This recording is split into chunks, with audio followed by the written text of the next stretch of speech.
Assalamualaikum Pak. Waalaikumsalam, beda. Ya Pak. Assalamualaikum Pak Har. Gimana? Assalamualaikum Pak Nasar. Alhamdulillah sehat Pak. Alhamdulillah.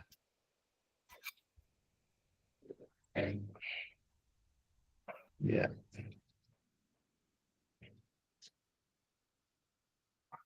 Kemarin yang tugasnya sudah selesai semua belum ya, Bu?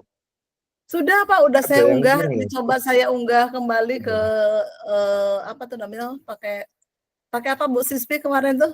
Yang entry ya? Iya, entry. Iya, Pak, entry data. Entry text ya. ya entry, ya betul Pak. Iya. Oke.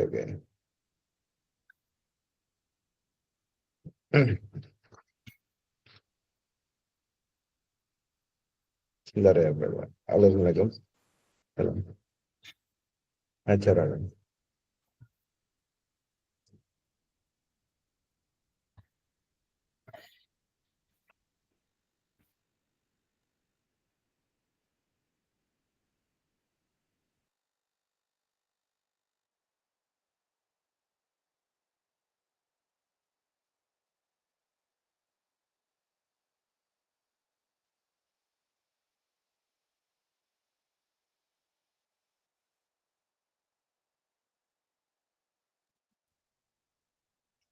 Alhamdulillah, ini jam 9.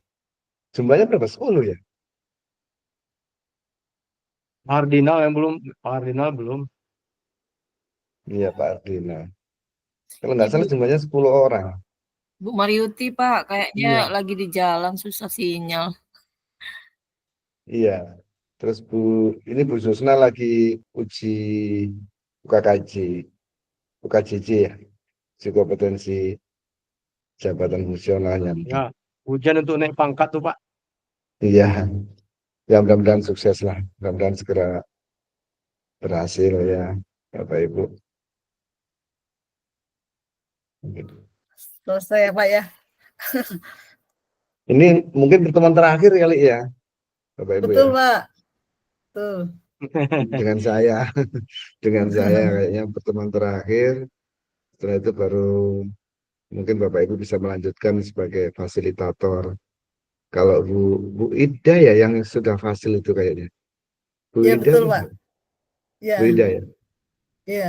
Sudah Dan- yang kedua Pak. Ya iya. Mulai angkatan berapa Bu?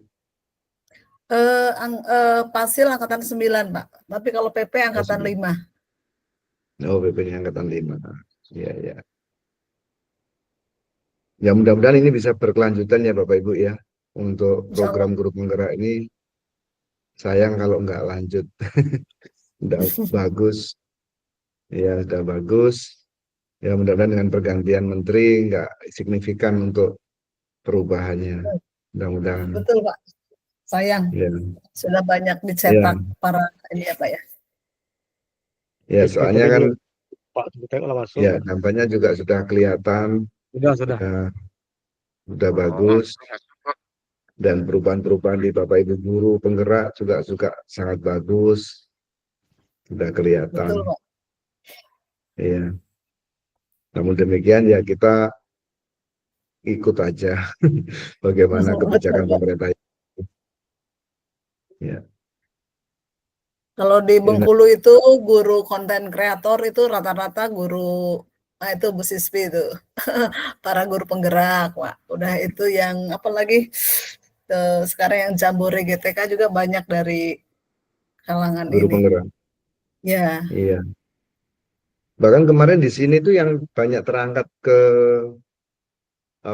P3 itu juga guru penggerak. yang banyak. Betul, Pak. Memang bagus. Ini nanti kita akan berdiskusi modul 3.1 sampai 3.3 ya Bapak Ibu ya. Oke, Pak. Nih, sudah dipelajari ya Bapak Ibu ya. Sudah paham tentunya. Ya. Masih 2 menit lagi sambil menunggu yang lain.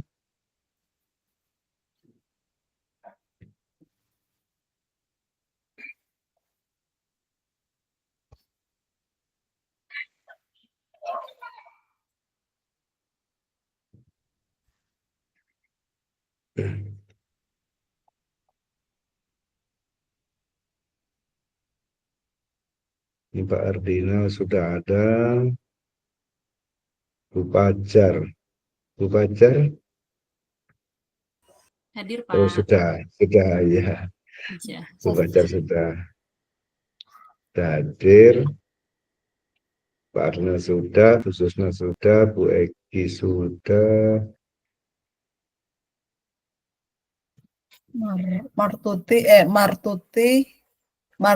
Maryuti. Saya aja Maryuti dengan Bu Martuti itu selalu terbalik-balik, Pak. Iya, saya sering juga ini harus hati-hati waktu ngoreksinya, takut keliru. Karena Bu Bida Marti masih kebetulan kebalik-kebalik juga sama saya, Bida. Iya, masih ya, kebalik. di aplikasinya juga kebetulan jejer gitu. Berdekatan namanya. Ya, oke. Sama-sama guru TK, Pak. Oh gitu ya. Satu sekolahan bukan? Enggak juga, beda. Enggak, ya? Saya di Ya. kota, Bu. Ini di Bu Martuti di kabupaten. Oh gitu. Baik, Bapak Ibu. Sudah tepat jam 14.00 kita mulai kegiatan kita untuk ruang kolaborasi pada siang hari ini. Kita akan masuk ke mulai sesi. Assalamualaikum warahmatullahi wabarakatuh. Waalaikumsalam warahmatullahi Waalaikumsalam wabarakatuh. warahmatullahi wabarakatuh. Alhamdulillah, salatu wassalamu ala rasulillah. Yang saya hormati Bapak Ibu fasilitator rekognisi yang mudah-mudahan kalau dilihat dari penampilannya hari ini cukup ceria, mudah-mudahan bahagia semuanya ya, walaupun di akhir-akhir modul atau paket modul ini, paket modul 3 mungkin sudah masuk ke area yang agak sensitif dan agak sulit gitu ya, karena sudah masuk ke areanya kepala sekolah ini. Kecuali yang sudah kepala sekolah, kalau Pak Nasruddin mungkin sudah terbiasa, mungkin nggak ada masalah ya. Ada Pak Nasruddin sama siapa kepala sekolahnya ya? Mantan, Pak. Sama? Mantan kepala sekolah, pernah jadi kepala sekolah. Seingat saya 2 ya ada kepala sekolah di sini. Ya, saya pernah jadi kepala sekolah, Pak. Oh pernah. Kok Ya. pernah Bu? Ya. Udah pernah. Baik Bapak Ibu, mohon izin share screen.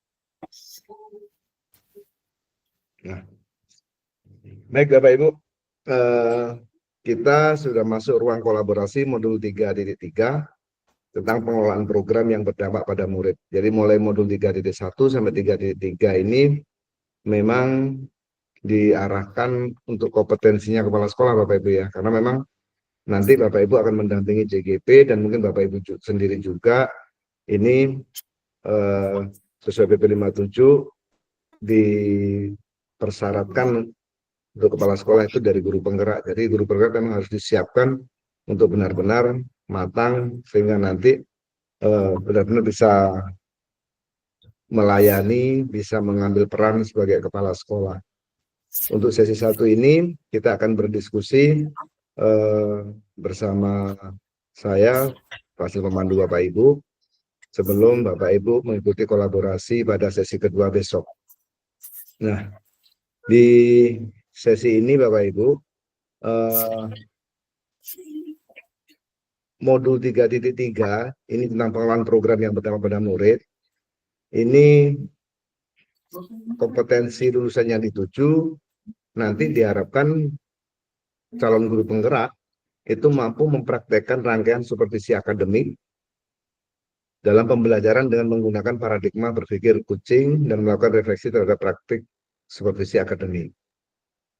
Kemudian di capaiannya, ini capaian umumnya CGP diharapkan mampu mempraktekkan tahapan pengelolaan program sekolah. Jadi mulai persiapan sampai dengan penyusunan perencanaannya. Juga mampu mengembangkan kepemimpinan murid melalui berbagai cara. Capaian khususnya, Bapak Ibu, CGP diharapkan mampu menunjukkan keterampilan menganalisis data. Nah, ini yang agak mungkin nanti mungkin akan ini ya, saya sedikit melebar di sini.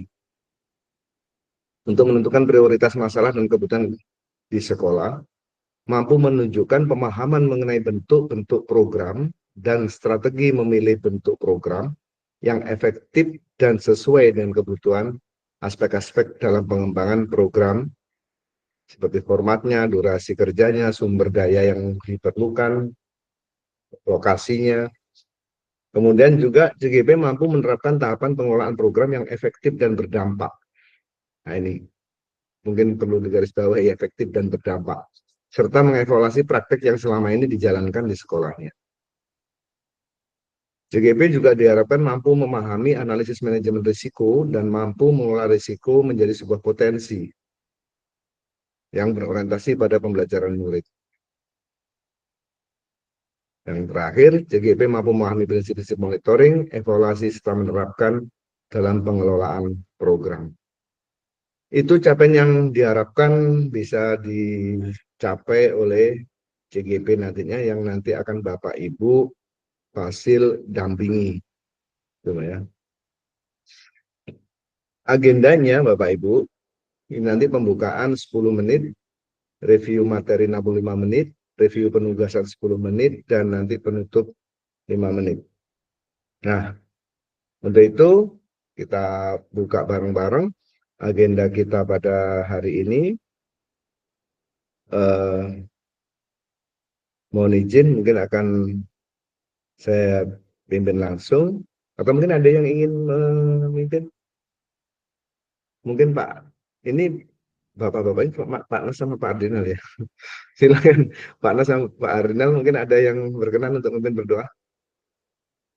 Siap, Pak. Baik, Pak Nas. Baik, Bapak Ibu sekalian, marilah sebelum kita memulai kegiatan kita pada hari ini, marilah kita berdoa menurut agama dan kepercayaan kita masing-masing. Berdoa dimulai.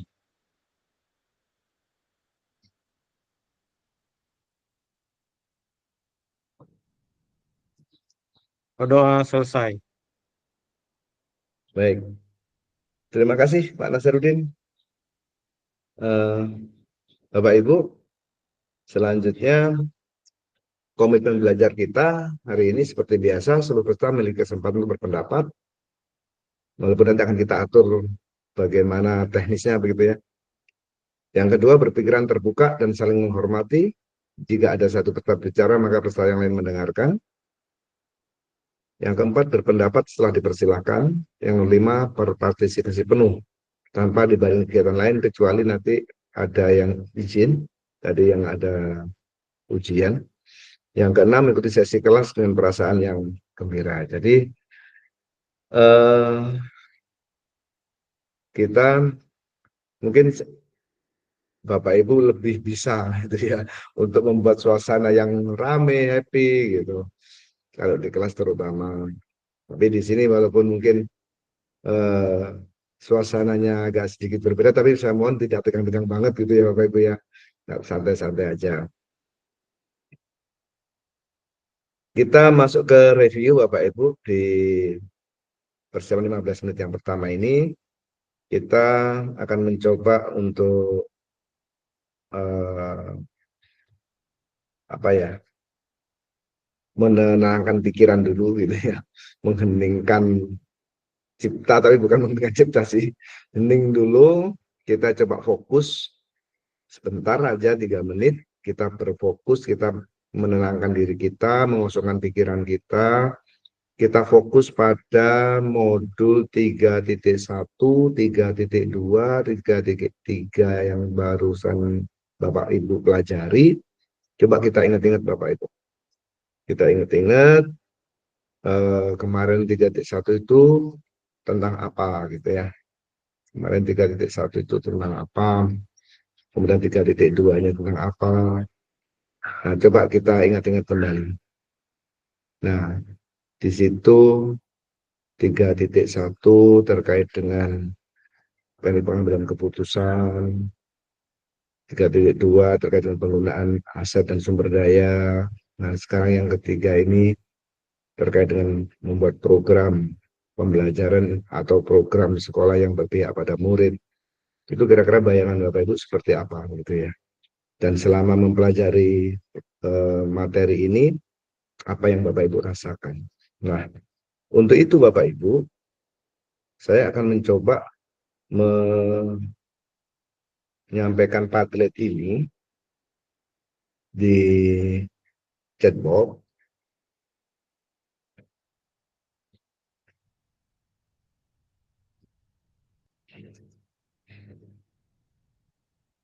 Silakan Bapak Ibu buka di chatbox itu. Ya. Kemudian Bapak Ibu punya waktu 10 menit untuk mengisi ke 5 kolom pertanyaan yang ada di Padlet. Setelah 10 menit kita akan diskusi dalam forum. Gitu ya Bapak Ibu. Mungkin bisa dicoba, silakan dicoba masuk ke Padlet. Kemudian kita berikan waktu 10 menit untuk mengisi ke 5 kolom pertanyaan yang ada di Padlet. Kalau tidak bisa masuk, mungkin bisa konfirmasi ke saya. Bapak Ibu.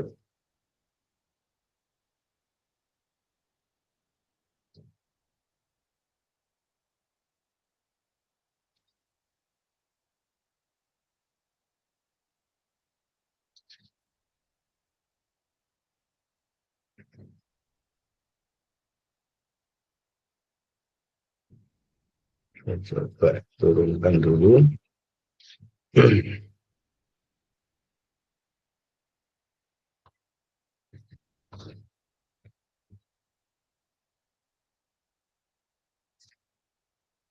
Linknya sudah bisa didapat ya Bapak Ibu? Bisa, Pak. Oke.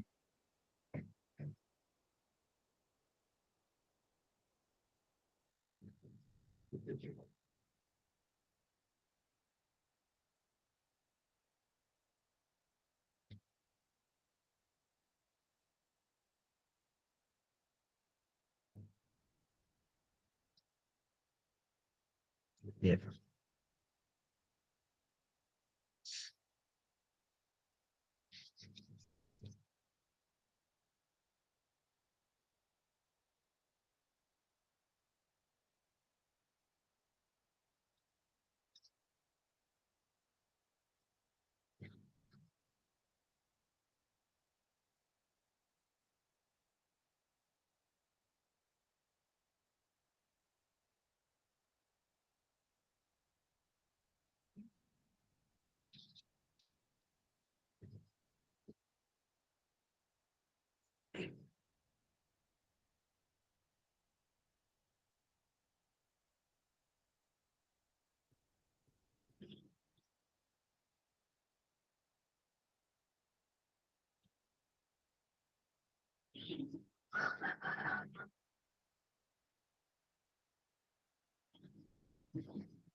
Mengisi ya Bapak Ibu ya.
Baik, Bapak Ibu, sambil berjalan, mungkin kita masuk ke sesi diskusi. Ini akan kita diskusikan masing-masing modul 10 menit, Bapak Ibu ya. Masing-masing modul 10 menit, dan setiap modul nanti diharapkan ada 3 peserta yang menyampaikan jawaban dengan durasi masing-masing 2 menit. Paling lama. Ya. Masing-masing 2 menit, kemudian nanti sisanya boleh respon oleh Bapak Ibu yang lain. Oke. Silakan, mungkin nanti akan saya pilih dari resen pertama ya Bapak Ibu. Silakan yang ingin menyampaikan.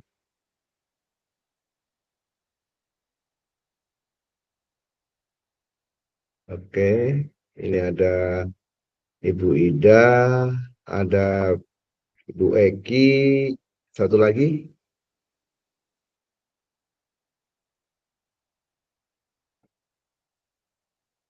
Oke, sambil menunggu yang lain masih berpikir, oh Bu Mis nih. Baik, 3 peserta yang akan menyajikan jawabannya pada tadi, mohon disampaikan untuk Ibu Ida Royani. Silakan Ibu. Terima kasih Pak atas kesempatannya. Saya mau menyampaikan yang pertama dari ketiga modul itu yang sangat berkesan bagi saya adalah modul 3.1. Karena mengapa? Karena saya pernah mengalaminya, Pak. yaitu dalam pengambilan keputusan. Keputusan yang dilematis, di mana ada sebuah kasus siswa yang akan ujian, ternyata dia melanggar aturan yang sangat besar sekali. Tuntutan dari pihak sekolah untuk dikeluarkan, tetapi juga dengan menimbang ke depannya untuk masa depan siswa, akhirnya itu sangat berat sekali, dan akhirnya saya mengambil keputusan dia tetap mengikuti ujian, walaupun dengan berbagai konsekuensi lainnya. Hal itu sangat berat sekali dan sangat membekas. Ternyata pada saat itu saya belum belajar, karena itu kejadian tahun 2018. Saya belum belajar tentang pengambilan keputusan, kemudian saya belum belajar tentang paradigma, kemudian 9 pertimbangan ya yang harus dipikirkan. Ternyata pada saat itu dengan naluri dan juga mungkin petunjuk dari Allah, akhirnya saya bisa memutuskan, dan akhirnya sekarang terbukti bahwa anak itu bisa baik-baik saja dan tetap bisa mengikuti sekolah ke jenjang yang lebih tinggi. Terima kasih, itu Pak mungkin yang sangat membekas dari diri saya. Baik, Bu Ida Royani. Berikutnya Ibu Misni, silakan. Ibu Eki, sorry. Ibu Eki, silakan Ibu. Terima kasih Pak atas kesempatannya. Assalamualaikum warahmatullahi wabarakatuh. Bagaimana terkait dengan pertanyaan yang pertama, bagaimana perasaan Bapak Ibu setelah mempelajari ketiga modul dalam paket 3, terutama dengan perspektif peran baru Anda? Kalau saya sendiri setelah mempelajari ketiga modul tersebut di paket 3 terkait dengan peran baru saya, peran saya diantaranya Pak, senang Pak, senang karena dapat pengetahuan baru, juga pengalaman yang baru bagi saya, terutama seperti kata Bu Ida tadi, dilema etika dan rujukan moral. Kemudian di antara modul-modul itu yang paling membekas, yaitu modul 3.1 yang paling membekas Pak, karena di sana ternyata kita harus paham nih yang mana merupakan dilema etika, mana rujukan moral, apalagi kalau nantinya kita sebagai pemimpin. Di saat yang sama, walaupun belum menjadi pemimpin dalam sekolah gitu ya Pak, dalam sebagai seorang guru, ternyata ini juga sering kita temui, baik itu dilema etika maupun rujukan moral, yang lebih sebenarnya kita sebagai guru lebih ke dilema etika yang harus kita ambil. Kalau begitu moral benar-benar harus kita tinggalkan kalau itu salah, seperti itu. Kemudian materi yang paling lama untuk dipahami itu Pak modul 3.1. Kalau saya sendiri itu modul 3.1 karena di sana di 3.1 itu ada dilema etika dan rujukan moral. Kita harus hati-hati, benar-benar sangat-sangat hati-hati mana yang merupakan dilema etika, mana yang merupakan rujukan moral, seperti itu. Kemudian yang paling ingin saya bagikan ke rekan sejawat itu terkait ke modul 3.2, karena di sana kita lebih ke berbasis aset, sehingga karena di sekolah kami pada saat ini rata-rata menggunakan berbasis masalah, itu ini praktekkan selama ini. Untuk berbasis aset atau kekuatan itu jarang dilakukan. Jadi mungkin yang paling ingin saya bagian pada rekan sejawat saya itu Pak modul 3.2. Kemudian yang akan diterapkan dalam waktu dekat yang berbasis aset tadi Pak, yang 3.2 yang akan saya terapkan dalam waktu dekat, karena sebagai guru juga, sebagai seorang anggota dari komunitas sekolah saya, sering dihadapkan dengan permasalahan, sehingga yang paling baik itu sepertinya berbasis aset, selalu positive thinking gitu Pak. Jadi dalam refleksi saya itu yang beberapa yang saya sampaikan seperti itu. Terima kasih ya Pak. Assalamualaikum. Waalaikumsalam warahmatullahi wabarakatuh. Baik, Bu Eki, silakan Bu Misni. Ya, terima kasih Bapak. Assalamualaikum warahmatullahi wabarakatuh. Untuk di modul 3.1 ini, sebagai peran saya sebagai peran yang baru, benar-benar baru Pak, karena memang baru dilantik kemarin menjadi kepala sekolah di bulan Juli. Jadi keren. modul selamat ini ya. itu musibah sebenarnya Pak ya. Jadi pada modul ini itu sebuah hal baru banget buat saya, karena memang selama ini yang dihadapi itu adalah murid dan orang tua gitu ya. Tetapi pada saat ini yang dihadapi itu lebih luas lagi, dan di modul 3.1 ini saya banyak belajar bahwa dalam mengambil keputusan memang kita harus benar-benar mempertimbangkan ada dasar-dasar keputusan yang benar-benar harus diperhatikan. Ya, kalau selama ini ya mungkin mikirnya hanya ke anak, bagaimana sih mengelola kelas ini supaya menjadi lebih baik. Ini kan skopnya besar, mengelola sekolah supaya menjadi lebih baik itu merupakan peran baru dan pas dapat di modul ini gitu. Jadi saya benar-benar belajar untuk dapat hal baru di modul ini dan mudah-mudahan ini saya bisa terapkan karena tadi seperti kata Bu Eki dan Bu Ida, dalam mengambil keputusan itu terkadang kita masih terjebak. Ini dilema etika atau wujudan moral. Nah, ini yang masih kadang-kadang masih belum sinkron di saya. Jadi memang harus banyak belajar lagi. Mungkin itu Bapak. Terima kasih. Baik, terima kasih Bu Misni. Saya persilakan teman lain untuk memberikan respon. Pak Hardinal, silakan Pak. Oh ya Pak, terima kasih Pak atas waktunya. Suaranya jelas Pak? Cek sound dulu Pak. Ada. Keren Pak, keren. Cakep. Oke. Cakep Baik Bu. orangnya Pak. Baik Bu, lagi sorry Bu.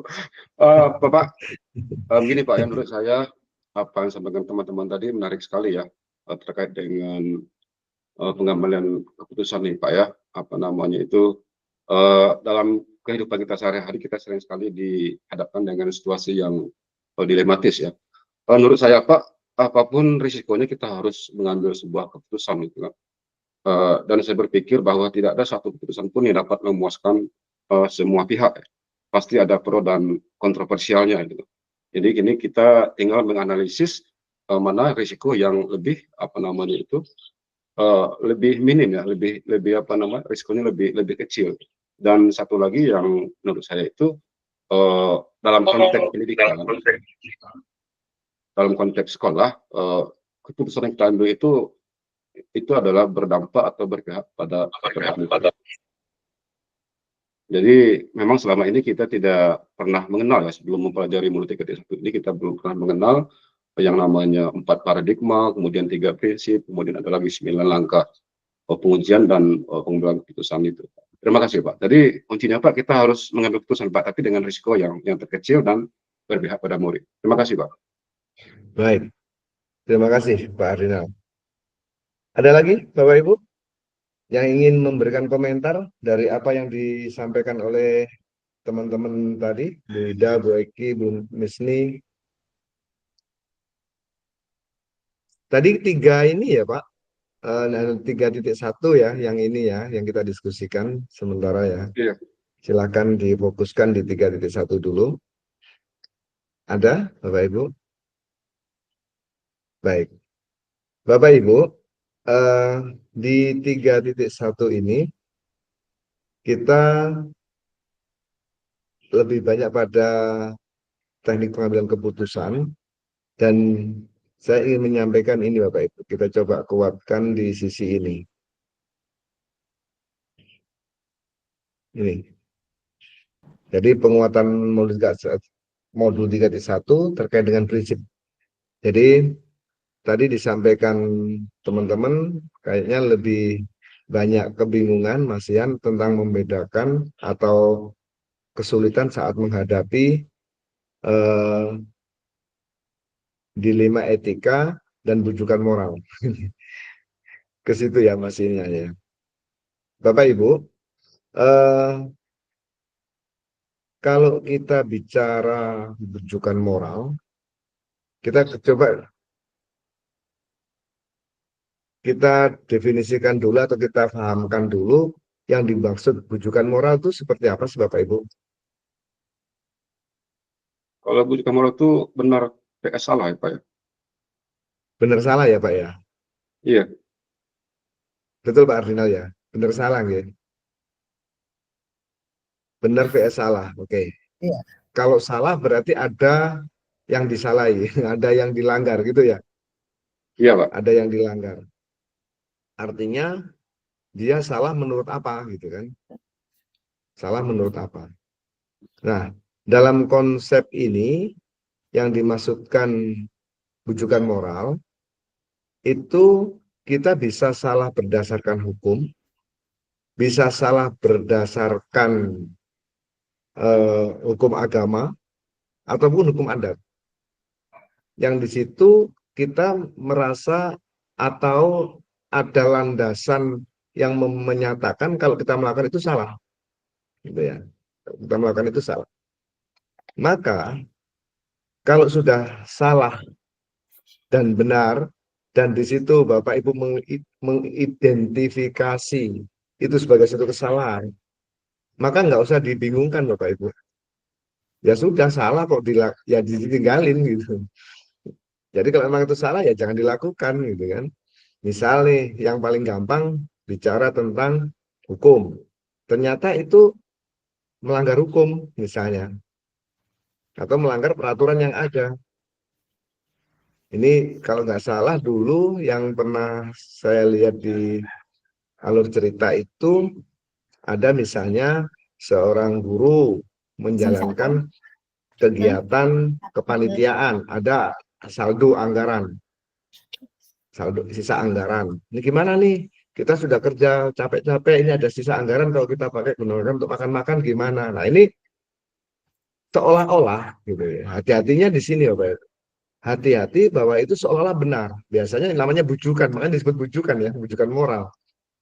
Jadi kan kita sudah kerja, kita capek, kan nggak apa-apa kalau itu kita gunakan untuk makan misalnya, untuk makan-makan bareng-bareng. Nah, maka kalau itu memang Bapak Ibu ragu, ya diuji pakai 9 langkah pengambilan pengujian keputusan. Kalau Bapak ragu apakah ini benar atau salah, maka kita uji. Tapi kalau itu memang sudah jelas-jelas salah, ya sudah nggak usah diragukan, nggak usah diragukan. Nah, terkecuali kalau itu yang dilematis. Nah, kalau yang dilema itu yang perlu kita kaji lebih jauh lagi. Gitu, kita kaji lebih jauh lagi. Apakah ini berdampak jangka panjang atau jangka pendek? Ini akan berdampak pada banyak orang atau hanya individu? Ini perlu banyak kita pertimbangkan lagi. Secara garis besarnya seperti itu, Bapak.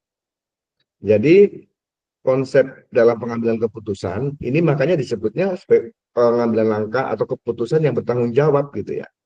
Contoh misalnya pada 4 paradigma dilema etika itu misalnya ini individu, kepentingan individu, tapi yang lain ini berhadapan dengan kepentingan orang banyak, masyarakat mungkin, warga sekolah, apalagi siswa misalnya. Nah ini yang harus kita pertimbangkan betul. Kemudian misalnya kebenaran lawan kesetiaan. Misalnya ini saya kalau buka informasi ini, saya nggak setia dong dengan kepala sekolah. Tapi kalau nggak saya buka, ini nanti saya salah, misalnya begitu. Ini yang benar harusnya disampaikan, tapi kalau disampaikan saya nggak setia, misalnya. Atau keadilan lawan belas kasihan. Jangka pendek lawan jangka panjang. Ini adalah paradigma dilema etika. Nah, kalau sudah seperti itu, kita coba kita uji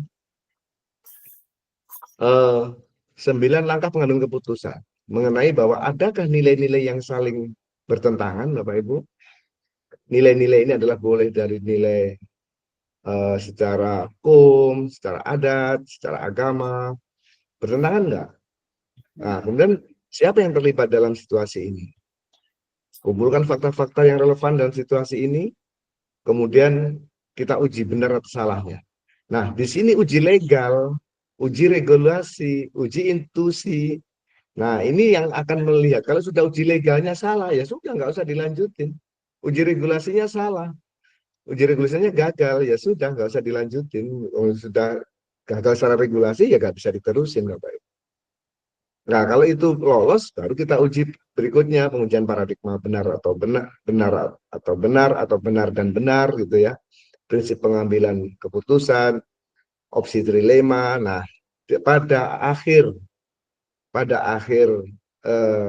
keputusan itu diharapkan munculnya trilema atau apa bahasanya Pak, win-win solution ya. win-win solution. Jadi satu langkah bijak saat sudah dilematis sekali, maka diharapkan ada trilema, ada opsi ketiga yang diharapkan itu menjadi suatu kebijakan yang bisa tidak berpihak ke kanan ke kiri, tapi dia mengambil langkah yang nyaman bagi satu juga nyaman bagi yang lain. Itu biasanya disebut dengan kebijakan ini, Bapak Ibu ya. Itu untuk modul 3.1 ada yang didiskusikan, cuma tadi kok nggak ada yang ini ya, nggak ada yang lari ke teknik pengambilan keputusan. Tapi lebih di ini, di apa? Di bujukan moral dan dilema. Jadi kalau bujukan moral jelas nggak usah dipermasalahkan lagi. Jadi kalau memang itu melanggar hukum ya sudah jangan dijalankan. Jadi jangan sampai nanti kita terjebak nyun sewu. Kadang-kadang udah nggak apa-apa melanggar sedikit. Toh ini, nah itulah bujukannya di situ, Bapak. Bujukannya di situ.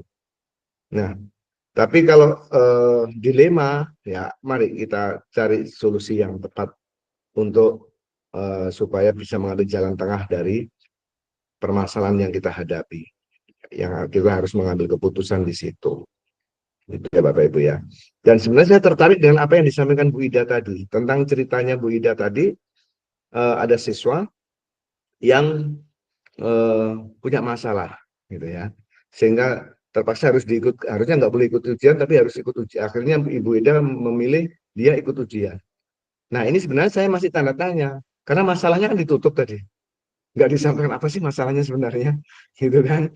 Kalau tidak terlalu rahasia, Bu, kalau tidak terlalu rahasia, boleh disampaikan, Ibu? Boleh, Pak. Iya. Iya. Jadi ceritanya begini, Pak. Sekolah yang saya pimpin itu adalah sekolah swasta yang berbasis Islam. Nah, kami memiliki sebuah aturan yang sangat ketat terhadap perilaku yang menyimpang terhadap norma agama. Nah, kebetulan anak ini kedapatan di akun sosial medianya memajangkan dirinya, membuka aurat begitu, dan aurat yang lebih dalam begitu, bukan hanya buka jilbab. Nah, Oke, itu cukup. ya, seperti itu Pak, makanya berat sekali itu. Oke, sudah ketangkap masalahnya. Ibu, kita kembalikan lagi bahwa tadi, maaf ya Bu, saya potong karena beritanya seperti itu. Jadi maaf harus saya potong supaya nggak terlalu jauh, supaya nanti nggak terlalu dalam.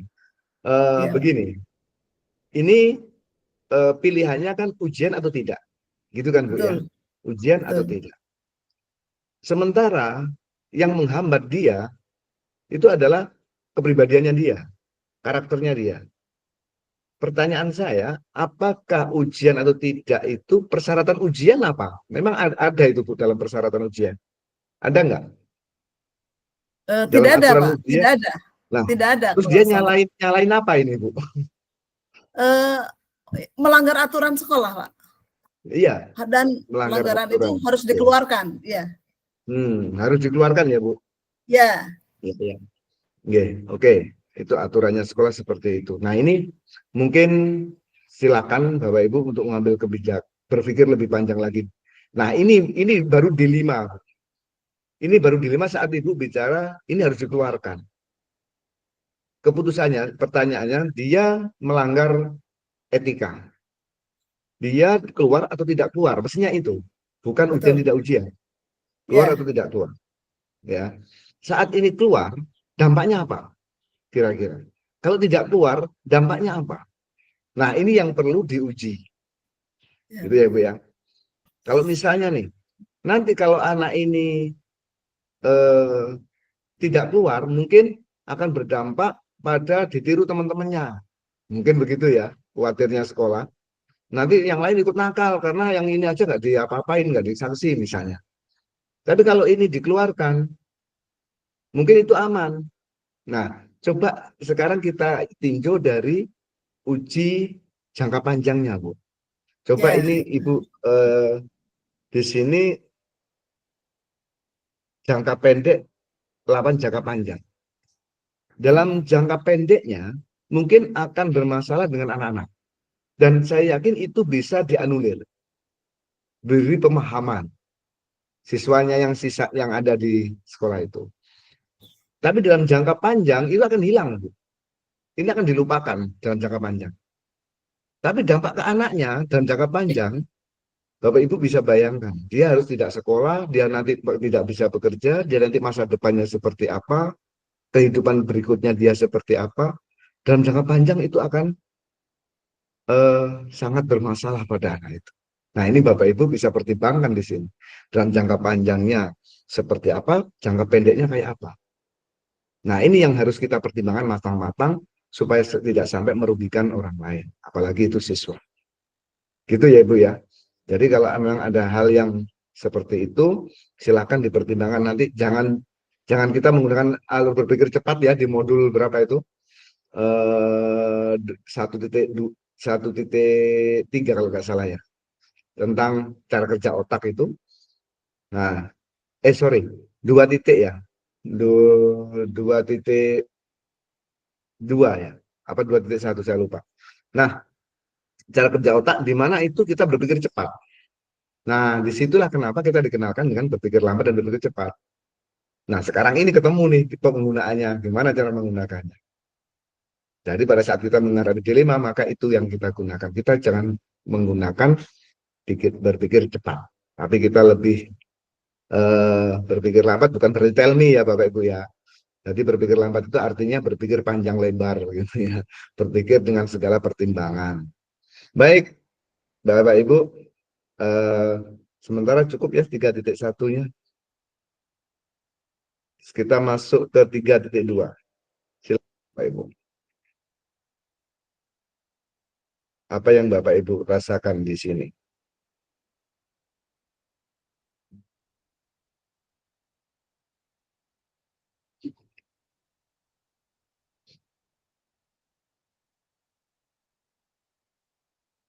Tentang perasaan tadi Bapak Ibu sama dengan 3.1, cuma di sini terkait dengan 3.2.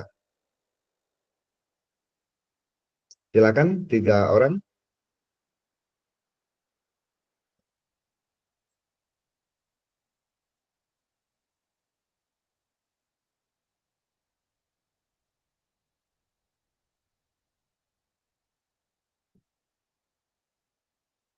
Bu Siswi 1, yang nomor 2.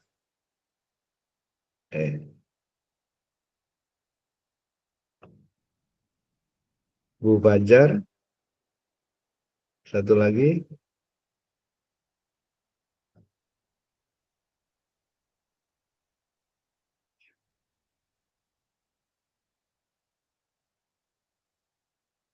Oke.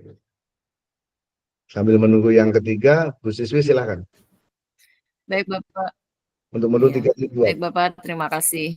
Di modul 3.2 ini saya itu tadi Pak, pemikiran tentang sebenarnya banyak sekali ya program-program yang bisa kita lakukan, namun kadangkala terkendala dari apa ya, pada saat kita ingin melakukan kolaborasi, itu banyak sekali misalnya untuk menumbuhkan keluhan atau patah semangat atau motivasi yang sangat kurang, di mana berpikirnya adalah berpikir pada kekurangan gitu.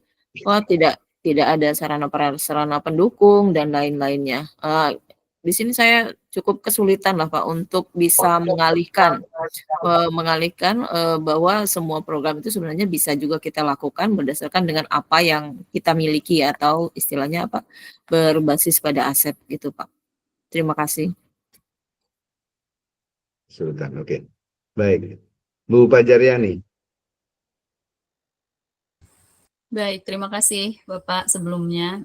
Assalamualaikum warahmatullahi wabarakatuh. Waalaikumsalam. Bicara mengenai modul 3.2 yaitu pemimpin pembelajaran dalam pengelolaan sumber daya, bahwa memang sudah menjadi tugas kita sebagai pemimpin pembelajaran, dalam hal ini baik kita sebagai pemimpin pembelajaran di dalam kelas, artinya guru, atau lebih luasnya yaitu pemimpin sekolah ya, kepala sekolah dalam hal ini memanfaatkan segala bentuk sumber daya yang ada di sekolah. Artinya yang selama ini mungkin dipahami oleh rekan-rekan di sekolah juga, makanya tadi saya ngisi di Padlet yang mau segera saya bagikan begitu dengan rekan-rekan Pak, mungkin modul 3.2 ini.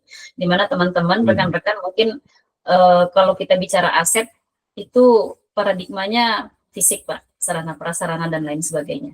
Bahkan mungkin ya yang teman-teman tahu mungkin hanya gedung sekolah begitu ya, chip gitu ya, chip yang kita bahas di sekolah gitu, bentuk fisik. Sedangkan bahwa kita punya 7 aset utama sebenarnya, mulai dari aset manusia, kemudian sosial, fisik dan sebagainya, sampai dengan modal agama dan budaya. Mungkin itu nanti yang akan kita tekankan kepada teman-teman, sehingga tujuan dari pengelolaan sumber daya berbasis aset ini nanti akan ketemu bahwa aset yang kita miliki tidak hanya fisik begitu. Kenapa selama ini kita sering berpikir menggunakan paradigma kekurangan? Karena itu tadi pemahaman yang masih belum komplit mengenai aset, bahwa aset itu hanya fisik. Kita tidak, teman-teman mungkin belum kenal dengan 6 aset lainnya, sehingga ya sering kita dalam melaksanakan suatu program itu berbasisnya kekurangan. Lagi-lagi, kita nggak punya ruangan, kita kurang dana begitu. Padahal kita punya aset lain seperti lingkungan, politik, di mana misalnya kita punya wali murid yang bisa kita jadikan sumber belajar dan sebagainya, sehingga program tersebut sesungguhnya memang akan bisa dilaksanakan jika kita berbasis aset yang pemahamannya komplit seperti ini. Mungkin itu Pak sementara. Terima kasih. Baik, luar biasa. Terima kasih Bu Pacar. Ada lagi satu lagi yang ingin menyampaikan pendapatnya yang sudah ditulis di Padlet, silakan. Tidak ada? Oke, Bu Maryuti, silakan Bu Mar. Terima kasih atas waktunya Pak. Saya di sini juga sependapat dengan teman yang udah menyampaikan tadi. Kalau saya sendiri juga masih merasakan seperti itu Pak. Jadi kadang kalau kita misalnya ada sesuatu yang ada program ya, jadi kita mikirnya itu, aduh, misalnya ada kegiatan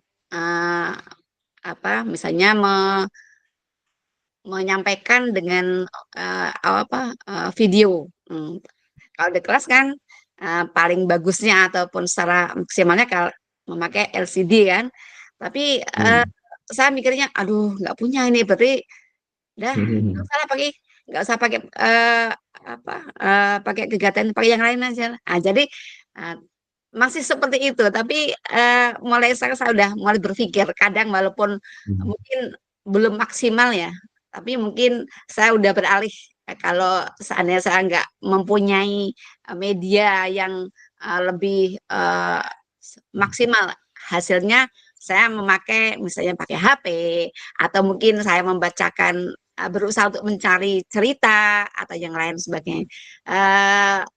Itu yang saya rasakan Pak. Tapi di sini yang saya belum ataupun kurang memahami yaitu tentang misalnya kayak budaya itu ya. Budaya itu selama ini saya anggap sebagai suatu materi, bukan sebagai aset. Jadi setelah kesininya saya juga, oh rupanya selain untuk materi juga betul-betul aset, tidak sekedar untuk materi. Jadi kita bisa memakai memaksimalkan tentang budaya ataupun agama ataupun 7 aset yang misalnya kayak politik ya. Selama ini kan kalau politik itu konotasinya sebagai hal yang politik praktis. Tapi setelah memahami hal itu, kami jadi berusaha untuk menata pikiran dan menyusun program ya, sehingga hal-hal ataupun program yang selama ini saya canangkan, saya laksanakan, itu akan saya maksimalkan dengan modal-modal yang disebutkan di materi tersebut. Saya kira itu Pak. Terima kasih. Baik, terima kasih Bu Maryuti. Baik Bapak Ibu, tadi sudah 3 orang yang menyampaikan dan berfokus pada penggunaan aset yang menurut Bapak Ibu atau Ibu-Ibu tadi itu yang masih ada beberapa yang dibingungkan, terutama terkait dengan aset budaya itu seperti apa sih sebenarnya, kok bisa kita gunakan, aset sosial itu seperti apa sih yang dimaksud. Nah tadi Bu Fajar, kalau masalah aset itu fisik, kalau fisik kita gampang mendeteksi ya, bicara aset bicara fisik, ya, punya gedung, punya alat dan sebagainya. Nah mungkin ada yang bisa memberikan penguatan kepada Bapak Ibu yang lain untuk memberikan penguatan pada 3 peserta tadi. Silakan, ada yang mau membantu atau mengkomentari atau tidak sepaham, boleh.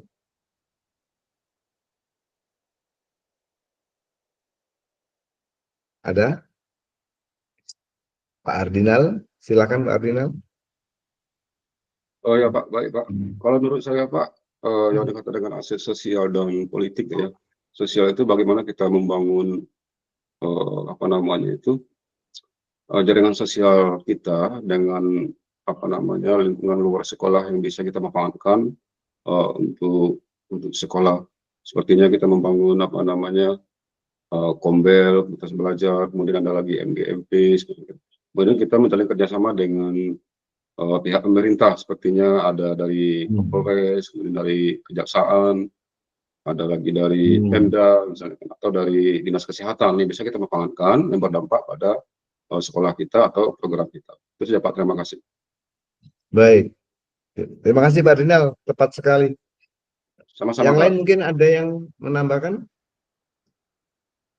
Silakan. Bu Misni, silakan Bu Misni. Ya, terima kasih Pak. Kalau menurut saya kan tadi di apa namanya untuk di modul 3.2 ini bahwa sekolah itu kan sebuah ekosistem. Artinya di situ tidak hanya tidak hanya biotik saja yang terlibat, tetapi ada abiotiknya di situ, faktor-faktor lain yang bisa terlibat gitu ya. Jadi kalau selama ini sebenarnya ya, kalau selama ini kita belum ngehaja kalau itu ternyata adalah aset gitu ya. Tetapi ketika kita misalnya mempunyai pemimpin atau di situ dikatakanlah pemimpin yang memang berpihak kepada murid, pasti itu semua program-program sekolah nanti akan mudah kita lakukan, akan mudah didukung, dan itu sebuah aset. Ketika kita bertepatan dengan mendapatkan pemimpin yang yang tidak berpihak kepada murid, itu pasti akan kesulitan untuk menjalankan program-programnya. Nah, disinilah sebenarnya di 3.2 ini pemahaman kita memang benar-benar dibuka selebar-lebarnya bahwa sebuah aset itu bukan hanya berbentuk fisik, tetapi juga ada non-fisiknya. Itulah tadi makanya sekolah itu sebagai sebuah ekosistem. Gitu Bapak. Baik, terima kasih Bu Misni. Yang lain mungkin masih ada Bu Sisvi atau Bu Zuna sudah aktif belum Bu Zuna?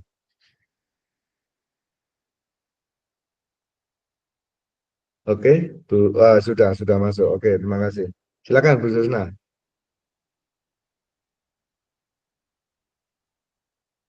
Masih mute Bu. Iya. Oke, terima kasih Pak. Maaf tadi izinnya Bapak. Dan juga saya lagi rada tenggorokan Bapak. Sudah selesai ujiannya? Iya, alhamdulillah sudah tadi Pak. Tinggal nunggu hasil. Oke, baik. Oke, dari apa yang dilontarkan teman-teman mengenai 3.2 ini, iya betul, membahas tentang aset kekuatan dan kekurangan yang ada pada ekosistem sekolah yang bisa kita manfaatkan. Nah, Bapak, sekedar penguatan tadi modal sosial ya yang dibahas seperti apa. Modal sosial dapat diartikan sebagai norma Pak Ibu dan aturan yang mengatur pola perilaku warga di dalamnya. Jadi di dalam komunitas tersebut juga terdapat unsur kepercayaan dan jaringan. Jadi aset sosial tersebut juga dapat dimaknai sebagai bentuk investasi yang berdampak pada bagaimana manusia, kelompok, organisasi hidup berdampingan seperti itu. Contohnya sepertinya ada kepemimpinan, kerjasama itu Bapak Ibu. Jadi adanya kepemimpinan, kerjasama, saling percaya seperti itu. saling percaya, yang rasa memiliki masa depan yang sama. Jadi memiliki tujuan yang sama seperti itu. Mungkin itu saja Pak untuk penguatan Baik. tentang modal sosial. Terima kasih. Baik. Terima kasih Bu Susna, Pak Ardinal atas masukannya. Bu Martuti, oke, silakan Bu Martuti. Ya, mohon izin Bapak, terima kasih atas Ya, waktunya karena ini silakan sedang Ibu. perjalanan Pak mau melakukan kegiatan besok. Jadi mohon maaf ya Pak, ini berhenti Baik. sejenak. Jadi apa yang disampaikan dari Bu Wisni dan teman-teman yang lain tadi Pak, memang benar ketika kita melihat karena sekolah itu merupakan ekosistem, jadi di mana kekuatan itulah yang akan kita jadikan sesuatu untuk melancarkan program. Ketika kita mengacu kepada kekuatan, pada aset yang kita miliki bukan kekurangan, namun semua itu akan insya Allah berjalan dengan lancar karena kita menganalisis melalui kekuatan-kekuatan yang ada di ekosistem sekolah kita gitu Pak. Itu aja Pak menurut saya Pak. Terima kasih Pak. Baik, terima kasih Bu Susna. Bapak Ibu, kita ingat tadi disinggung tentang 7 aset ini ya, 7 aset modal utama. Ini vital sekali, penting sekali kalau menurut saya saat Bapak Ibu implementasikan ke dalam penyusunan perencanaan dari seorang kepala sekolah. Jadi di sekolah itu ada 2 program besar yang harus disusun oleh kepala sekolah, baik itu dengan bantuan ataupun tanpa bantuan wakil kepala sekolah. Yang pertama, program pertama itu terkait dengan kurikulum. Di kurikulum itu yang konteksnya sama dengan kita adalah kurikulum. Di kurikulum, kalau Bapak Ibu baca panduan penyusunan KSP atau kurikulum satuan pendidikan, yang kemarin ada yang sempat kita sempat diubah menjadi KOSP, sekarang menjadi KSP lagi. Itu di bab 1 itu dibahas tentang karakteristik satuan pendidikan. Nah, di situ kita sebenarnya bisa menggunakan pengetahuan kita, pengalaman belajar kita tentang identifikasi aset atau tentang analisis aset dan kekuatan dalam pengelolaan. Kekuatan ini tidak hanya di dalam sekolah, tapi juga bisa kita ambil dari luar sekolah. Jadi kekuatan sumber daya ini bisa kita ambil. Kalau kemarin-kemarin mungkin kita hanya berpikir, ini saya sendiri juga mengalami apa Bu? Keterbukaan gitu ya, keterbukaan wacana. Iya ya, kenapa kita selama ini kok berpikirnya kalau bicara aset sekolah itu kok hanya di dalam pagar gitu. Yang di luar pagar itu belum kepikir. Ini sangat manfaat untuk kepala sekolah ya, Bapak Ibu. Kepala sekolah ini, atau Bapak Ibu calon kepala sekolah, atau bahkan yang sekarang sudah jadi kepala sekolah, yang selama ini kita membuat program pembelajaran yang berupa kurikulum operasional satuan pendidikan atau KOSP atau kurikulum satuan pendidikan itu kita identifikasi dulu 7 aset. Kalau saya sering menggunakan ini untuk binaan-binaan saya. Jadi saran-saran saya kepada pakar kurikulum, tolong identifikasi 7 aset. Apa saja? Di dalam sekolah ada 3, di luar sekolah ada 4. Gitu kan? Di dalam sekolah ada fisik, ada finansial, ada SDM. Nah, selama ini hanya ini yang kita lihat. Fisik, SDM-nya, kemudian finansial. Di luar sekolah ada budaya atau agama, ada lingkungan atau alam, ada apa lagi? Masih ingat Bapak Ibu? Politik Pak, Politik, sosial. Agama dan budaya. Ya. Nah, ini yang perlu kita pahami. Kalau yang 3 saya yakin sudah sangat paham. Tapi yang 4 ini tentang alam atau lingkungan. Alam atau lingkungan ini adalah kondisi alam yang ada di sekitar kita. Ini bisa ternyata bisa kita manfaatkan Bapak Ibu. Misalnya sekarang ada proyek P5. Kita bisa mengambil topik-topik pembahasan atau topik-topik proyek yang terkait dengan mungkin ada TPA atau pembuangan akhir pembuangan sampah itu, atau mungkin kalau daerah pertanian ya di daerah pertaniannya itu untuk konteks pembelajaran sangat bagus. Selama ini kita nggak pernah kepikir ke sana. Terus kemudian terkait dengan sosial ini jejaring Bapak Ibu, kerennya network lah. Bahasa kerennya mungkin kita gunakan network. Tadi sampaikan Pak Ardinal, kita punya kenalan misalnya nih, kita kerjasama dengan Polsek, kita kerjasama dengan Koramil, kita kenal Pak Koramil, kenal Pak Polsek gitu ya, kenal Puskesmas. Ini bisa kita jadikan misalnya PMI atau Palang Belah Remaja PMR, kita libatkan Puskesmas. Latihan PBB kita libatkan Polsek atau Koramil. Latihan-latihan yang lain kita bisa libatkan mitra-mitra kita di sekitar kita, dan itu menjadi aset kita untuk melaksanakan proses pembelajaran, untuk membantu proses pembelajaran, terutama yang di luar kemampuan sekolah kan gitu. Kayak PBB yang tepat mungkin Koramil atau Polsek kan gitu ya Pak ya. Kalau gurunya mungkin baris saja nanti mungkin kurang sempurna gitu kan. Jadi kalau memang ahlinya kan mungkin lebih sempurna. Kalau bicara kesehatan mungkin kita lagi ini nih bahas tentang gizi misalnya.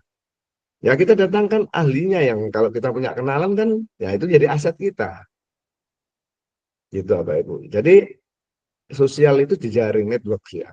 Dan itu sangat penting sekali kalau untuk perencanaan pembelajaran.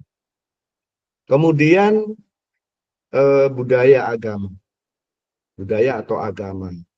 Ini sangat kental kita Bu, budaya kita cukup bagus.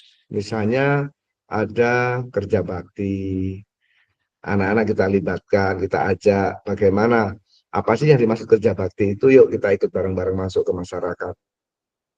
Kemudian Bapak Ibu juga banyak melibatkan anak-anak dalam misalnya diajak untuk ke rumah Pak tokoh-tokoh masyarakat ya, misalnya Pak RT atau Pak RW atau siapa yang itu anak-anak kita ajak, bukan gurunya yang aktif, muridnya nggak diajak, nanti pembelajaran berbasis murid nggak kena gitu ya. Jadi muridnya yang kita ajak aktif ya. Karena kalau Bapak Ibu yang di TK, di SD ya diajak supaya tahu. Kalau yang mungkin SMA, SMK barangkali sudah bisa ngurus sendiri dia. Kita kasih arahan mungkin sudah bisa jalan sendiri. Itu ya Bapak Ibu. Kemudian dari aset-aset itu yang sudah kita identifikasi, kita analisis tadi, kita buat satu peta. Jadi ini nanti kira-kira fungsi aset ini untuk apa? Pembelajaran yang mana? Oh, nanti misalnya nih kita sinkronkan dengan capaian pembelajaran yang kita akan lakukan.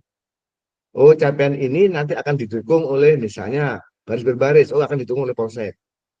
Oh, ini IPA terkait dengan pupuk misalnya. Kita lagi analisis atau meneliti pupuk atau mengerjakan proyek pembuatan pupuk misalnya. Siapa yang bisa membantu? Mungkin mitra industri kalau SMK. Kalau SMA mungkin tokoh-tokoh masyarakat yang berpengalaman. Seperti tadi ada wali murid yang bisa dijadikan narasumber misalnya, atau menjadikan guru boleh. Kan boleh wali murid dijadikan narasumber kalau memang dia ahli. Ini ada pengalaman nih dari wali murid yang ternyata bisa membuat pupuk sendiri, pupuk kandang atau pupuk organik. Nah, sekali tempo kita undang ke sekolah, ngajarin anak-anak bareng-bareng belajar di situ. Insya Allah ini bisa menjadi aset kita juga. Kan gitu ya Bapak Ibu ya.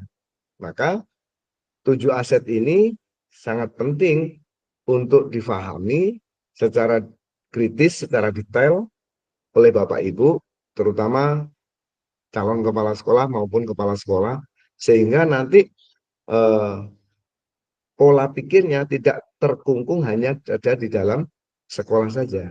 Jadi lebih luas lagi, dan nanti kontekstualnya itu akan lebih mengena karena anak-anak akan terlibat langsung dengan kehidupan dia sehari-hari di lingkungannya. Jadi dia tahu, oh di sini tuh ternyata ada kerja bakti, oh gini caranya kerja bakti, oh gini caranya kumpul orang.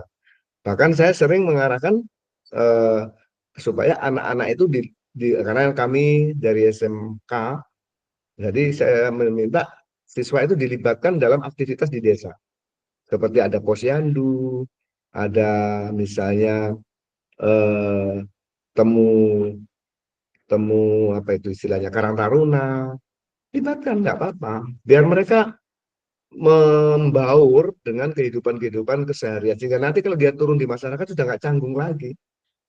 Gitu. Karena kan menyiapkan orang untuk hidup di masyarakat ini siswa-siswa kita ini. Gitu ya Bapak Ibu. Baik, kita lanjutkan untuk yang ketiga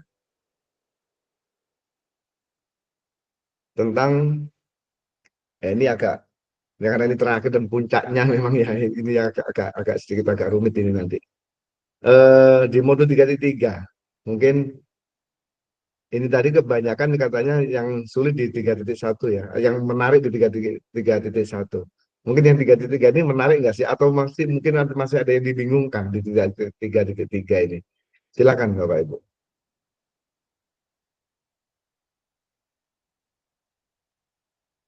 Kalau memang ada kesulitan, Bapak Ibu ya, 3.1, 3.3, tolong diungkap saat ini ya. Nanti biar kita bisa diskusikan bareng-bareng.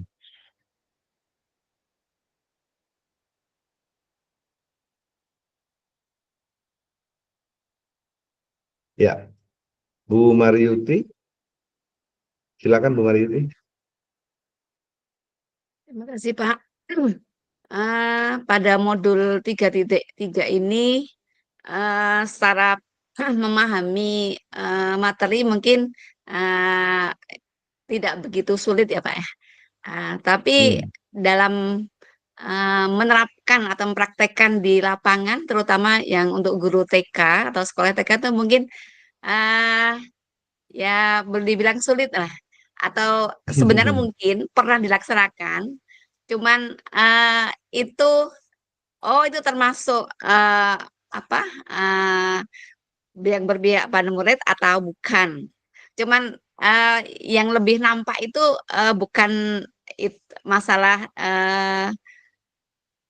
itu udah termasuk pelaksanaan atau bukan, tapi bagaimana melaksanakannya.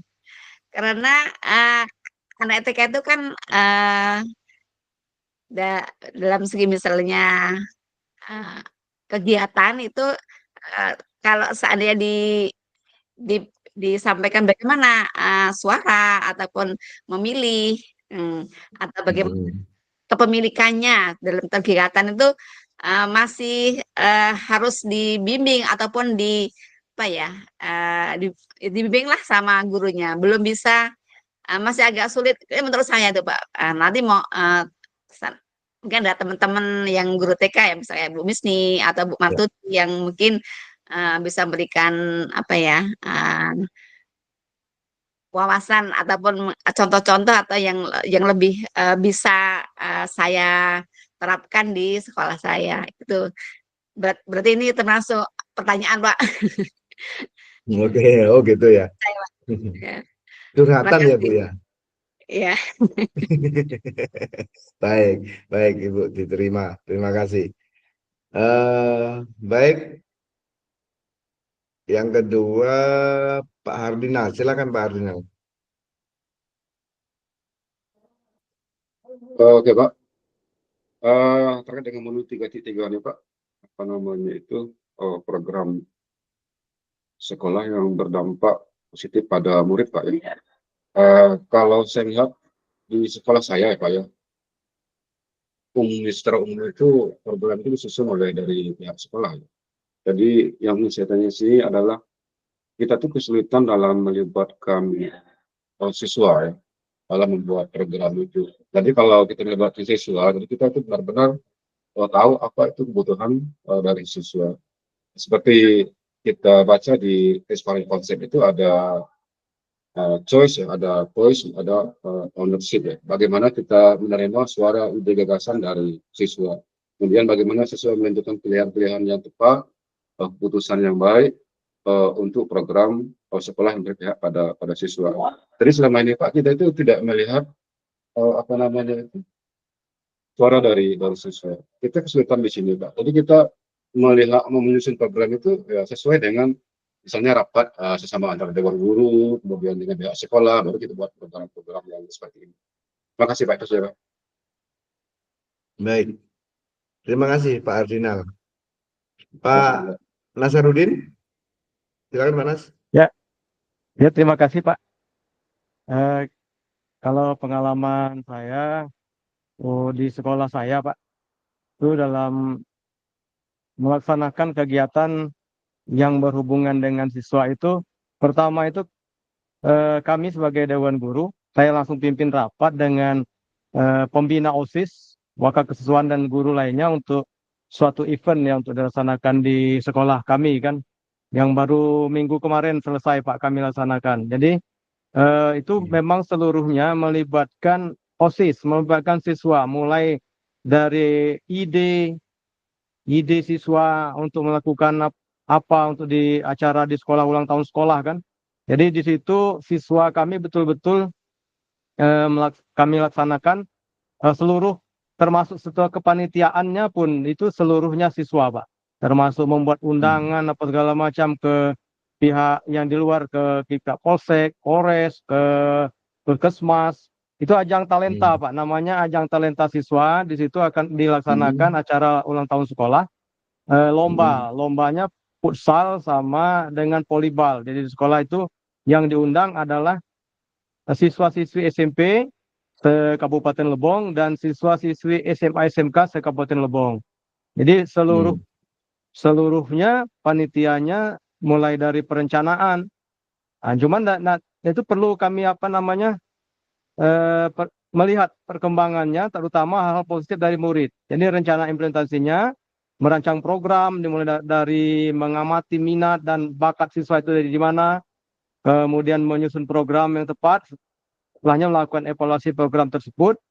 Semuanya kami melibatkan siswa, sehingga pada saat pelaksanaan acara dimulai dari tanggal 24 Oktober dan berakhir di tanggal 28 Oktober kemarin, acaranya alhamdulillah sukses, dan itu semuanya kami melibatkan OSIS siswa. Jadi termasuk mencari sponsor seperti dari Eksis, Telkomsel maupun penerbit buku seperti Gramedia, terus Grapindo, Erlangga, itu semuanya siswa Pak yang melaksanakan. Jadi betul-betul di modul 3.3 ini kita melaksanakan itu sesuai dengan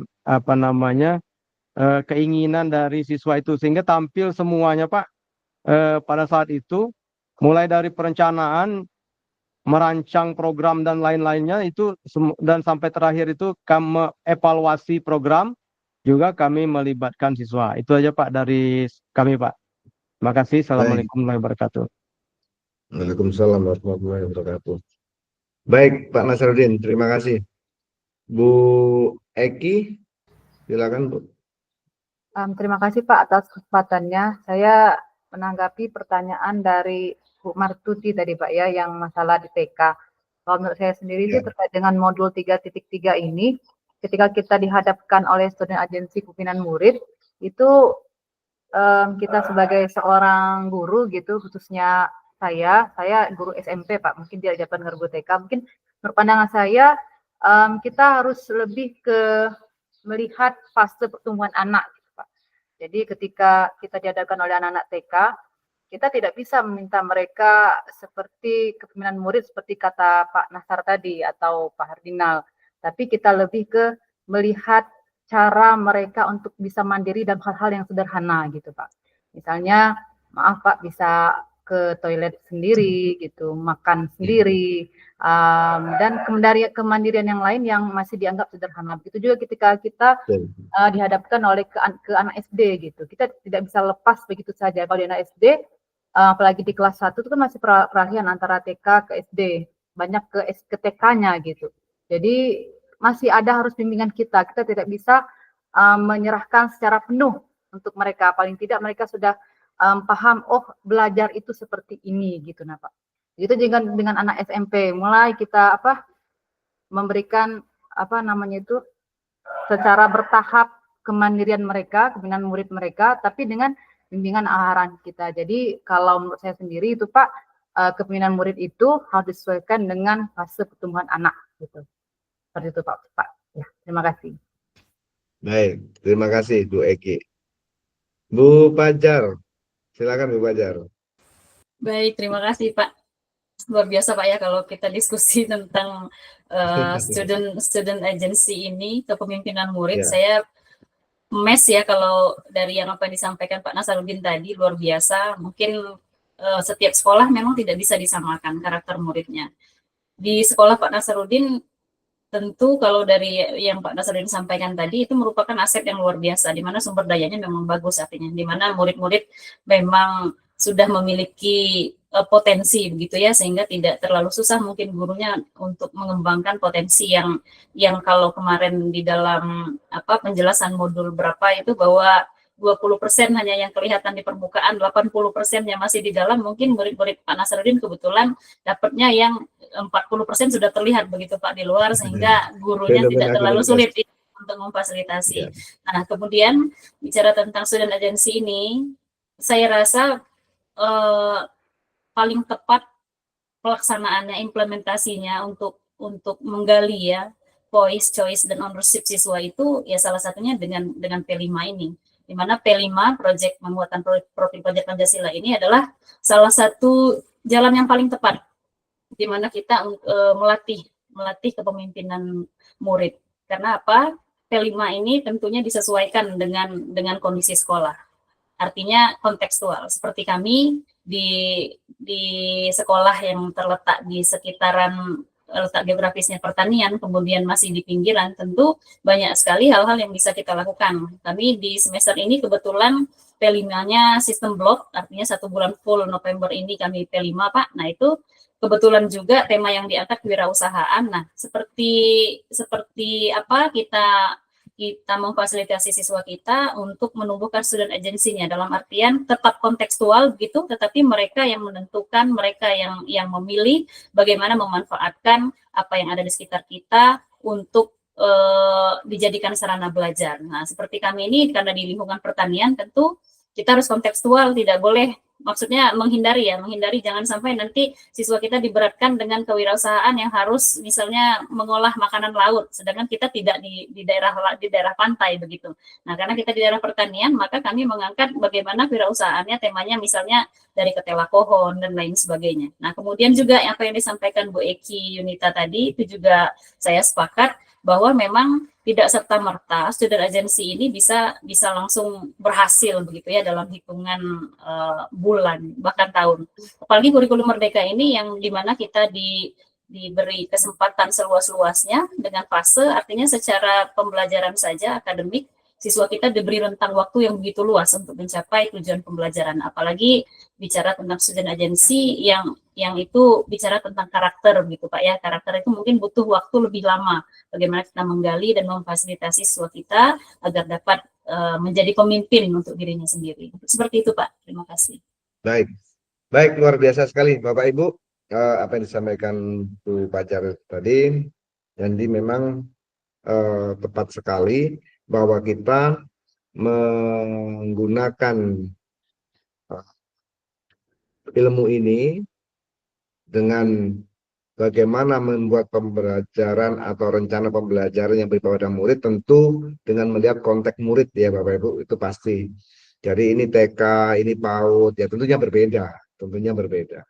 Jadi kemarin ada statement begini, anak PAUD kok dikenalkan dengan mau diajari tentang berbangsa bernegara, itu apa yang bisa dilakukan? Nggak begitu dong Pak ya. Jadi ya sesuai dengan konteksnya dong. Kalau kebangsaannya anak TK, anak PAUD kenal presiden aja udah bagus gitu ya. Kenal foto presiden, itu fotonya siapa? Oh itu fotonya Pak Presiden, ya sudah, itu sudah berkebangsaan. Jangan dipaksa belajar hukum seperti anak SMA SMK. Ya nanti malah nggak jadi pinter itu muridnya. Jadi ya sesuai dengan konteksnya, sesuai dengan karakteristik daripada murid gitu ya Bapak Ibu. Kenapa kelas di guru penggerak itu tidak dijenjang gitu ya, tidak dijenjang, tapi ada satu kelas seperti ini, ada SMA, ada PAUD, karena kita orientasinya secara menyeluruh. Bapak Ibu, sedikit saya berikan, ini waktunya sudah mepet. Penguatan di modul 3.3 ini Bapak Ibu, Bapak Ibu diharapkan mampu membuat desain program tidak hanya dalam teknisnya tapi juga dalam perencanaannya. Jadi dalam konsepnya Bapak Ibu, dalam membuat program ini sekarang untuk yang kepala sekolah mungkin sudah nggak asing ya Pak Nas dan Bu siapa tadi, Bu Misni ya, yang dari kepala sekolah baru ya. Dalam membuat program sekarang kita mesti melihat rapot pendidikan, itu ya Bapak Ibu ya. Di rapot pendidikan itu apa sih yang merah? Nah ini kebanyakan kita yang di lapangan Bapak Ibu yang sering kita temukan bermasalah, kepala sekolah itu dalam suatu program itu memanggil waka, memanggil seluruh pembantunya untuk membuat program, kemudian diakomodir menjadi program kepala sekolah, itu kurang pas Bapak Ibu ya. Jadi mestinya dia ngambilnya dari rapot pendidikan itu masalahnya apa, kemudian dikaji di situ yang berdampak pada murid yang mana. Jadi kita berpikir berpihak pada murid itu sudah melekat dalam benak kita, sehingga kita saat melihat rapot, wah ini merugikan murid, ini berpihak pada murid, itu sudah langsung terbaca, langsung kelihatan. Nah dari situlah baru kepala sekolah punya ide gagasan, ini berarti yang harus dikembangkan apanya nih? Ini misalnya prestasi anak saya kok merosot, oh ternyata gurunya belum bisa ngajarnya misalnya, oh gurunya belum bisa membuat modul, belum bisa membuat perencanaan misalnya begitu. Nah disinilah saat kita menyusun rencana programnya itu boleh Bapak Ibu melibatkan orang tua, bahkan bagus gitu ya, melibatkan industri, melibatkan anak-anak, seluruh warga sekolah untuk membedah rapotnya ini bareng-bareng. Ini apa sih masalah kita di sini? Nah, dibedah bukan untuk mempermalukan orang, tapi untuk mencari mana yang perlu kita tingkatkan. Nah, setelah kita mengetahui, oh ini misalnya, oh gurunya perlu ditingkatkan, oh sarananya perlu ditingkatkan misalnya. Bapak Kepala Sekolah tinggal memberikan instruksi kepada pembantu-pembantunya, waka-wakanya misalnya, ini saya ingin guru-guru saya ditingkatkan dong kompetensinya, ini kayaknya rapotnya ini gurunya kurang, belum menguasai misalnya. Atau sarananya kurang, tolong Pak Waka sarana tolong itu dianalisis apa kebutuhannya dan sebagainya. Jadi program itu turun dari top down, dari atas berdasarkan kajian analisis rapot diturunkan ke Waka secara teknis. Nah saat teknis inilah boleh silakan justru baik melibatkan anak-anak misalnya, ini sarananya apa yang diperlukan anak-anak, yang dibutuhkan untuk diadakan misalnya. Menurut anak-anak apa, yang anak-anak senang apa, yang anak-anak minati apa, itu dilibatkan anak-anak. Kemudian orang tua juga diajak ngomong dalam programnya, program kegiatannya. Tapi konsep awal tetap menjadi analisis daripada kepala sekolah dan jajarannya. Gitu ya Bapak Ibu. Kemudian menganalisis data untuk menentukan prioritas. Nah ini, di situ kan ada tuh di rapat pendidikan yang diprioritaskan apa. Nah, termasuk tadi kepala sekolah mengambil kebijakan, ini apa yang saya prioritaskan nih? Oh, ini kayaknya gurunya dia perlu saya kembangkan dulu. Berarti apa yang akan dilakukan? Nah, silahkan instruksikan kepada Waka misalnya. Pak, ini gurunya kurang begini, Pak. Tolong buat programnya kayak apa rencananya. Jadi, prioritas tetap ada di kepala sekolah. Pemahaman mengenai bentuk-bentuk program itu mungkin Bapak bisa berpikir 4 tahun ke depan. Kemudian tahun pertama apa, tahun kedua, tahun ketiga apa. Dan ini bentuk RKT-nya atau ini semua sudah ada di rapat pendidikan. Saya kira Bapak Ibu yang sudah kepala sekolah nggak asing. Tapi bagi Bapak Ibu yang masih belum pernah ke sana atau belum pernah tahu rapat pendidikan, mungkin mulai saat ini silahkan untuk mencoba melihat seperti apa rapat pendidikan. Itu sudah dilengkapi, ada laporan rapot, ada RKT, ada RKS, sudah lengkap di situ. Sehingga nanti programnya nggak hanya sekedar program doang, nggak ada anggarannya ya Pak Nas ya. Jadi nanti membuat program nggak ada dana bosnya, nggak bisa nyangkut di dana bos, didanain mana nanti kan gitu. Jadi membuat programnya dikaitkan dengan pedoman penggunaan dana bos. Kemudian bagaimana cara menganalisis manajemen risiko. Nah, ini Bapak Ibu yang sering ada masalah. Jadi, wah ini ada risiko, ini ada risiko. Maka diperlukan adanya analisis SWOT. Jadi, ini ada strength-nya kita apa saja, weakness-nya kita apa saja, opportunity-nya apa saja, treatment-nya apa saja. Nah, kemudian kalau dengan kelemahan ini, bisa nggak saya tutup dengan kekuatan ini? Ada ancaman ini, bisa nggak saya tutup dengan kekuatan saya, atau ada peluang dari luar? Kalau peluang atau opportun dan treatment itu kan dari luar. Kalau SWOT dan weakness kan dari dalam. Nah, sehingga misalnya ada ancaman dari luar, bisa nggak kita atasi itu dengan kekuatan kita dan peluang yang ada di luar? Contoh misalnya, sekolah swasta. Ini ada sekolah baru nih. Wah, ini ancaman bagi kita. Nah, bagaimana? Kita lihat kekuatan kita apa nih? Oh, kita di sini sudah lama. Kita sudah punya bendera. Nah, ini bendera kita, atau apa istilahnya? Nama baik kita ini yang sudah dikenal lebih dulu. Ayo kita tingkatkan mutunya. Nah, ini akan menjadi kekuatan kita justru. Mereka menjadi pembanding gitu kan. Atau kemudian kita punya industri banyak, kita punya mitra-mitra banyak kalau yang SMA, SMK mungkin ya. Atau yang TK, SD, PAUD mungkin punya link-link juga, network juga dengan teman-teman di situ. Misalnya ada guru senam atau pelatih drum band. Nah, itu masih anak TK itu kan sudah ada yang drum bandan tuh, walaupun enggak bunyinya enggak, ya sudah enak. Kalau saya lihat anak TK itu main drum band juga sudah enak. Mungkin itu bisa menjadi peluang bagi kita untuk meningkat. Jadi pesaing bukan, akhirnya pesaing tadi bukan menjadi ancaman lagi, tapi justru menjadi peluang kita untuk meningkatkan prestasi. Karena kita semakin meningkat gara-gara ada ancaman. Coba tadi nggak ada ancaman, kita mungkin santai-santai saja gitu. Nah, seperti itu Bapak Ibu. Nah, kemudian dari seluruhnya itu, maka prinsip-prinsipnya kita mesti melihat bahwa oke, sudah ini ya, kita mengingat tentang trisentra pendidikan, ini betul-betul kita optimalkan. Jadi bagaimana kita berkolaborasi dengan orang tua, dengan masyarakat. Masyarakat ini kalau SMK ditambah dengan industri ya Bapak Ibu. Kemudian sekolah.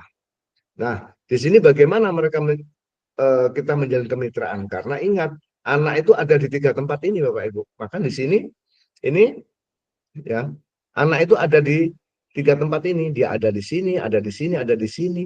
Kadang-kadang ya keluarga bersama masyarakat, kadang ya keluarga bersama sekolah, kadang sekolah dengan masyarakat. Anak itu ada di lingkaran ini ya Pak. Jadi inilah yang mereka berperan aktif untuk membantu tumbuh kembangnya anak-anak kita.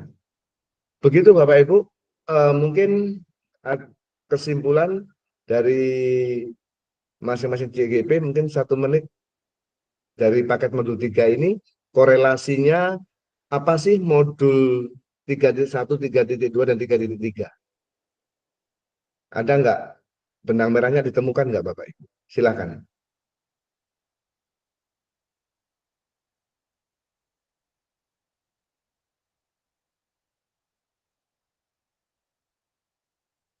Nah, 3.1 tentang pengambilan keputusan, 3.2 tentang identifikasi aset, pemberdayaan aset, 3.3 tentang program. Apa korelasinya Bapak Ibu? Benang merahnya. Oke, Bu Siswi, silakan. 1 menit ya, Bu. Ya Pak, relasinya saya melihat bahwa dari di 3.1 yaitu adanya apa ya, kebijakan kita atau kebijakan kita yang bertanggung jawab dalam pengambilan sebuah keputusan ini dapat dikembangkan dalam pengambilan keputusan sebuah program yang akan kita jalankan. Kemudian dari program yang akan kita jalankan tersebut, kita berarti berlandaskan pada modul 3.2, yaitu berlandaskan pada berbasis pada aset, yang kemudian yang di 3.3, yaitu dapat mengembangkan student agency sebagai pihak yang terlibat dalam program-program tersebut. Itu Pak, terima kasih. Baik. Ada lagi? 1 lagi mungkin? Tidak? Baik, Bapak Ibu, modul 3.1 tentang teknik pengambilan keputusan, artinya kita sebagai kepala sekolah, bahasanya jangan gerusa-gerusu gitu ya. Jangan terlalu cepat mengambil keputusan, pertimbangkan baik-baik.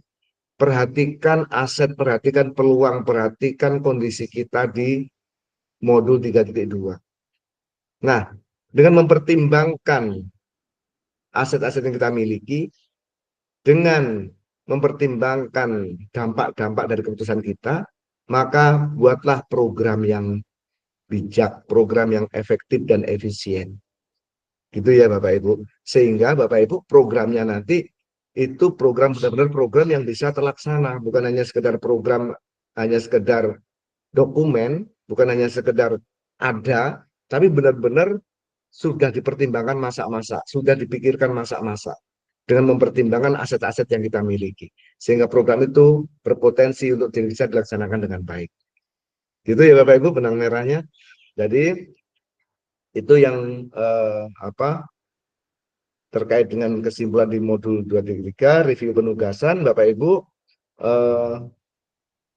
Ini penugasan ruang kolaborasi, Bapak Ibu. Saya kira nanti di Anu juga ada mungkin ya di di LMS. Penugasan ini dilakukan pada hari kedua sesi ruang kolaborasi, dilakukan secara mandiri tanpa pengawasan dan penilaian dari fasilitator pemandu. Penugasan ini dilakukan dengan tujuan agar fasilitator rekognisi atau Bapak Ibu lebih siap saat menemani CGP mengerjakan tugasnya. Selain itu, agar fasilitator rekognisi mendapatkan pengalaman yang semakin utuh, semakin luas. Sehingga karena di lapangan tidak hanya sekedar seperti yang kita ada di depan kamera Bapak Ibu, lebih kompleks lagi gitu ya. Kalau di lapangan masalahnya lebih kompleks, tidak sesederhana ini gitu ya. Mungkin Pak Nas, Pak Bapak Ibu yang lain yang sudah kepala sekolah mungkin lebih paham bahwa problem di sekolah di lapangan tidak sesederhana itu gitu.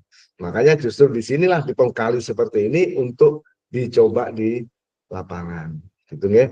Fasilitator membagi peserta menjadi 3 kelompok. Ini 3 kelompok kemarin itu berapa kelompok ya Bapak Ibu ya? 3 Pak. 3. 3 ya. Berarti tetap ini kelompoknya. Kelompoknya tetap atau dirubah?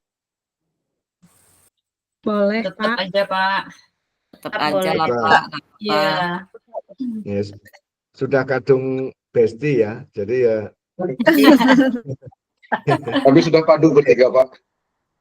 sudah kadung menyatu ya, asal tidak berarti sebenarnya sih lebih bagusnya rolling gitu ya, supaya nanti semakin akrab dengan semuanya. Cuma saya menyadari takutnya saya lokasinya nggak memungkinkan untuk itu, nanti malah macet.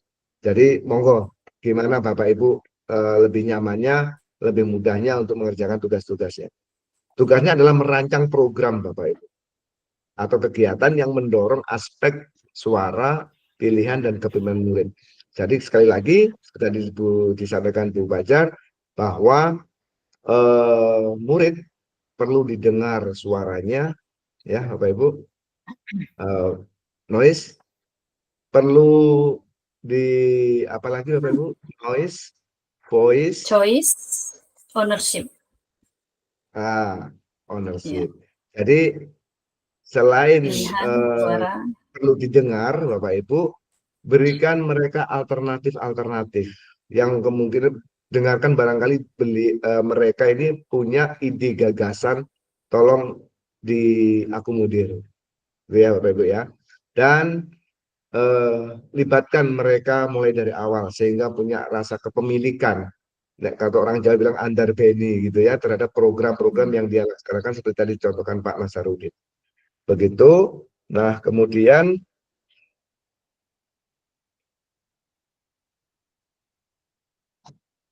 ini penugasan aksi nyatanya Bapak Ibu, ini saya kira di ada Bu ya di LMS ya. Nah, rancangannya modelnya seperti ini ya Bapak Ibu. Formnya sudah tahu ya Bapak Ibu, ada nggak? Sudah dapat belum kayak gini?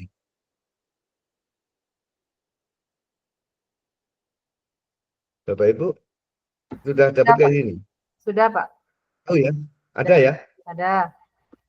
Oke, sip. Mantap. Sudah betul ya. Oke. Nah, kemudian nanti rubrik-rubriknya juga silakan dibaca. Nah, cuma ini saya, maaf, ini saya agak miss ini. ini lini maksanya kok 2.3 ya, ini mestinya 3.3 ini mestinya. Jadi ini tolong dibuatkan program, ini ada di jadwal Bapak Ibu, silakan di ini sendiri ya, disesuaikan, tapi yang pasti untuk post tes paket 3 itu tanggal 20 November, jangan sampai lupa ya Bapak Ibu ya, tolong di alarm gitu ya, di alarm, dan nanti nggak seperti kemarin-kemarin yang ada yang kelupaan, ada yang terlambat dan sebagainya. Nah, batas pengumpulan akhir aksi nyatanya tanggal 19 November. Rubrik-rubriknya ini. Saya kira itu Bapak Ibu yang bisa saya sampaikan, mungkin agak sedikit mundur. Mungkin ada yang ingin didiskusikan atau mungkin ada yang ingin ditanyakan Bapak Ibu. Atau diusulkan begitu.